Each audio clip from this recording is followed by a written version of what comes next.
Hello friends and welcome back to my channel. I'm very excited to be back with another Mini Kit Monday video with the Mini Kit Monday group. I'll have them all linked down below so you guys can check them out. We're doing some great stuff this month and I hope you guys enjoy these layouts.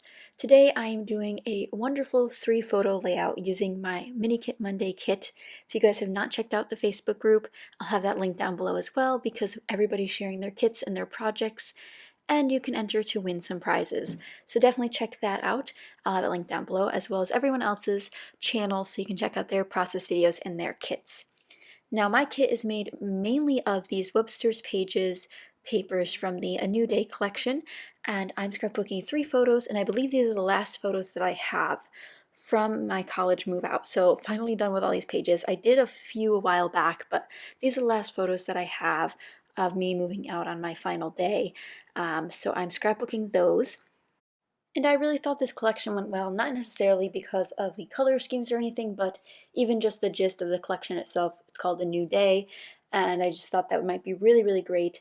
And to be honest, I really love florals, so this helps give my personality to the page as well. So I pull out 2 of my 6x6 pattern papers that I put in this kit, and these are from My Favorite Things. If you guys didn't know, they're not just a stamp company, they also do other supplies like papers.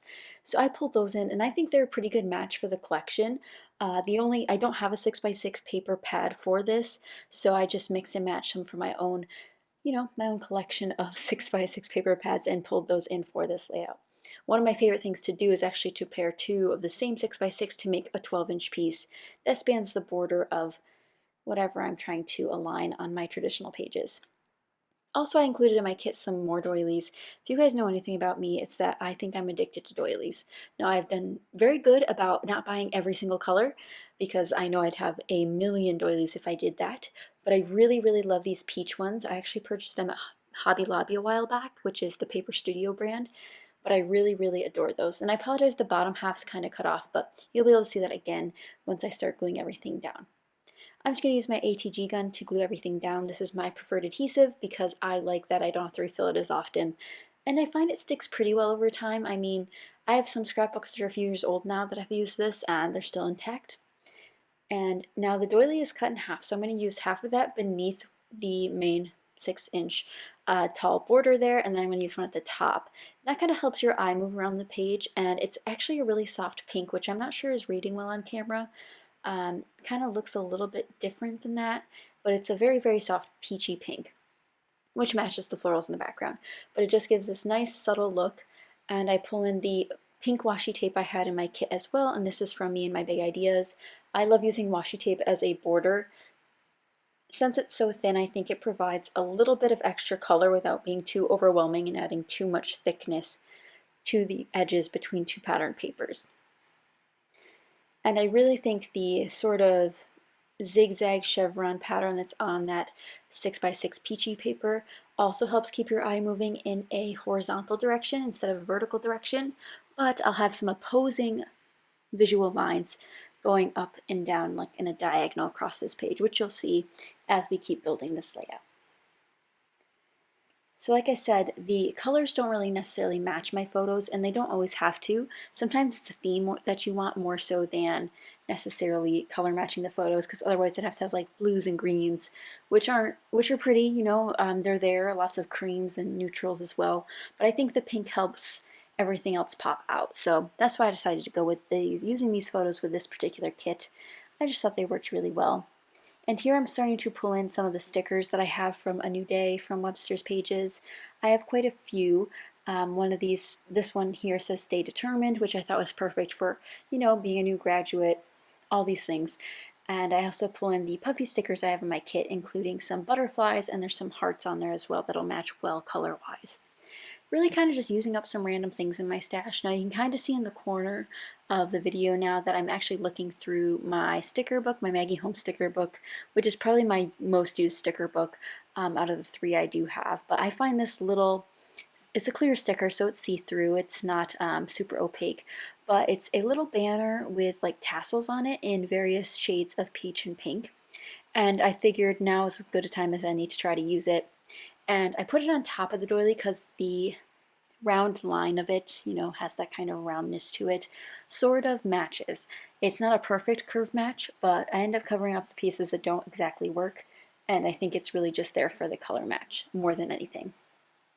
For a while I debated trying to map my photos on some white cardstock, just to give it a pop, but it's really hard to tell here, but the background of the floral paper actually isn't plain white, so it's more of just like one of those, you know, peachy pink neutrals. So I end up not doing that. I do pull in this. It's sort of one of those planner block stickers that they put into these sticker books nowadays, and I tuck that under my photo. Now, as you can also tell, it's not lined up very well. That's because I didn't use my T-square ruler. So if you guys do have a T-square ruler, I would recommend you use it and don't make mistakes like I do about putting blocks down in random places. But I'm going to glue my photos down now that I think I've tucked everything underneath them that I need to, and I'll continue embellishing. Now, you might have seen me play with the dictionary butterflies a little bit here and there because I absolutely adore these. I got them from Spiegelmom Scraps, which is one of my favorite small shops. If you've not checked it out yet, definitely do so. I'll have it linked down below. And these little dictionary butterflies are so dainty, are so cute. They're just so cute. And I'm so happy I've been using them on so many layouts. And don't worry, there's probably some more to come. Hint, hint, definitely using more. And you guys can definitely make these yourselves. If you have a nice butterfly punch, just take old books, old dictionaries, or even just print some photos of paper off on your computer that have that vintage look that you want and start punching them out. It's really not too hard.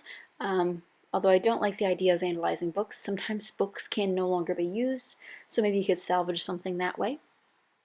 But here I'm just gluing them down with some liquid adhesive. I put the Stay Determined word sticker up on some foam adhesive just to give it a little bit of a boost.